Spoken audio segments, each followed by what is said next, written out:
তোমার এত বড় সাহস কে দিছে আমার মার মুখে মুখে তর্ক দেওয়ার? তার বয়স হয়েছে, সে দুইটা কথা শোনাতেই পারে। আমি কখনো আমার মার খারাপ লাগে এমন কোনো কথা বলিনি। আর তোমার সাহস হলো কেমনে? আমার কথাটা একবার শুনো।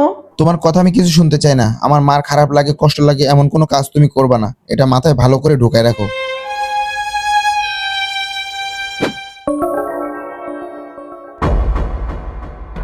আম্মা, অনেকদিন তো হইলো বাপের বাড়িতে যায় না। আমার আম্মু খুবই অসুস্থ। আপনি যদি অনুমতি দিতেন তাহলে আম্মুকে একটু দেখতে যাইতাম। মা, 2 দিন পরে আমার জন্মদিন, আমার অনেক বান্ধবীরা আসবে। ভাবি যদি এখন বাপের বাড়িতে যায় তাহলে বাড়ির এত কাজ কে করবে? এই তুই চুপ থাক। বাপের বাড়ি যাবে মুখের কথা নাকি? তোমার মা অসুস্থ, পরে দেখে আসো। এমন তো না যে তুমি গেলে তোমার মা সুস্থ হয়ে যাবে। আমি যে এত অসুস্থ সেটা কি তোমার চোখে পড়ে না? বাপ মার চিন্তা বাদ দিয়ে শ্বশুর শাশুড়ির সেবা যত্ন মন দিয়ে করো। মেয়েদের জীবন কি অদ্ভুত! যে বাপ মা এত বছর আদর যত্নে মানুষ করলো, আজকে তাদের দেখতে গেলেও অনুমতি লাগে। তুমি আসছো? অনেক রাত হয়েছে। তুমি তো একটু আগে আগে এসে আমার সাথে 2 মিনিট কথা বলতে পারতা। আচ্ছা শোনো, আমার আম্মু খুবই অসুস্থ।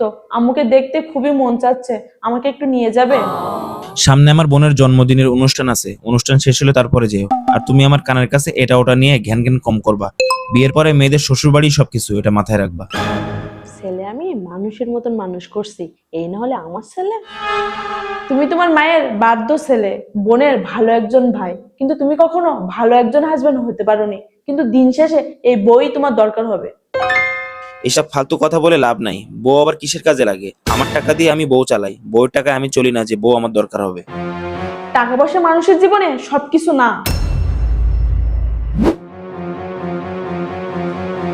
আম্মু, তোমাকে না বলছি আব্বু অনেক অসুস্থ, তুমি আজকে আব্বুর পাশে থাকবা। তাহলে তুমি বালিশ খাতা নিয়ে কোথায় শুতে যাচ্ছ? তোর বাপ অসুস্থ, তাই কি হয়েছে? তার পাশে আমাকে কেন থাকা লাগবে? সারা বছর তো আমাকে দরকার হয়নি, এখন এসে কেন আমাকে দরকার হচ্ছে?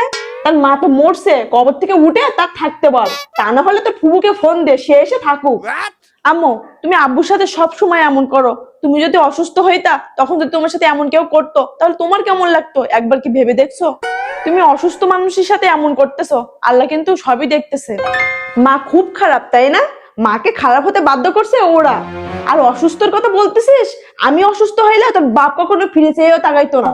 তোর বাপের জীবনে আমার কোনো গুরুত্বই ছিল না। তোর দাদি আর তোর ফুপি আমাকে যে অত্যাচার করতো, তোর বাপ সেটা দেখেও কিছুই বলতো না।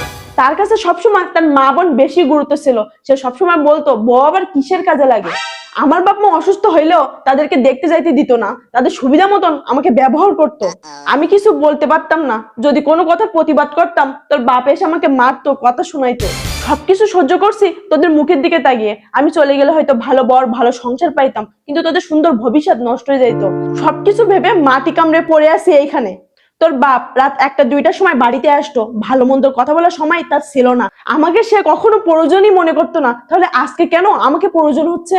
আজও রাত হইলে তাদের ব্যবহারগুলো আমার মনে পড়ে, চাইলেও ভুলতে পারি না। এখন ওই মানুষটার পাশে শুইলে আমার দম বন্ধ হয়ে যায়। শান্তি বলতে আমার জীবনে কিছুই নাই। এখন তোরা বড় হয়েছিস, আমাকে একটু শান্তিতে বাঁচতে দে।